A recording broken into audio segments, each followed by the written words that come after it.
Mga kababayan, sa darating po na Mayo 12, ating pong iboto Ronald Umali para congressman ng ika-4 na distrito ng lalawigan ng Batangas.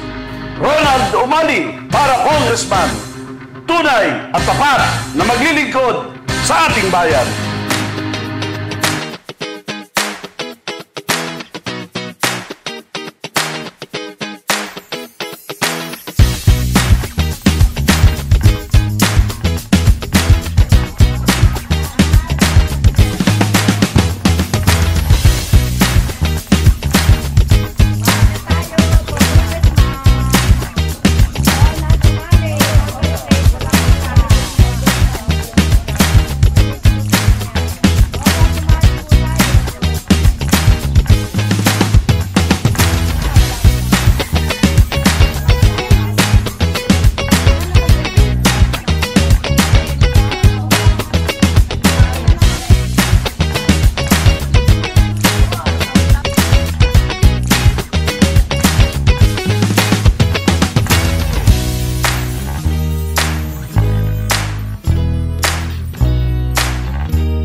Ako po ay taos-pusong humihiling na bigyan natin ng mataas na pagpapahalaga ang sagradong karapatan ng bawat boto.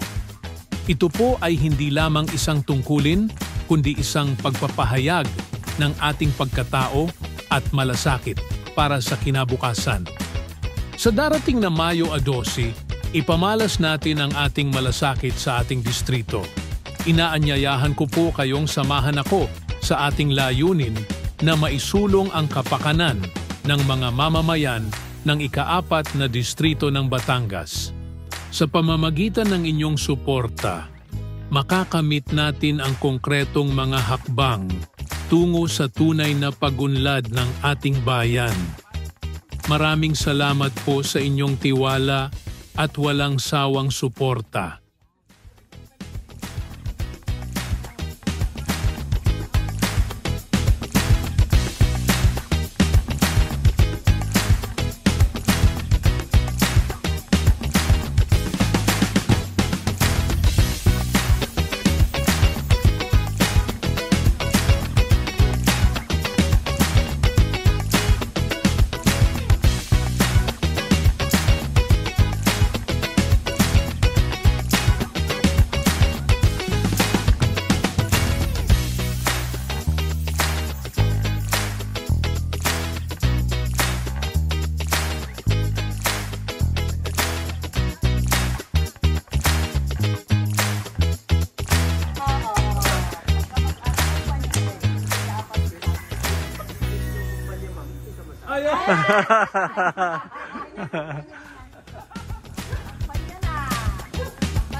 babayan, sa darating po na Mayo 12, ating pong iboto Ronald Umali para congressman ng ika-4 na distrito ng lalawigan ng Batangas. Ronald Umali para congressman. Tunay at tapat na maglilingkod sa ating bayan.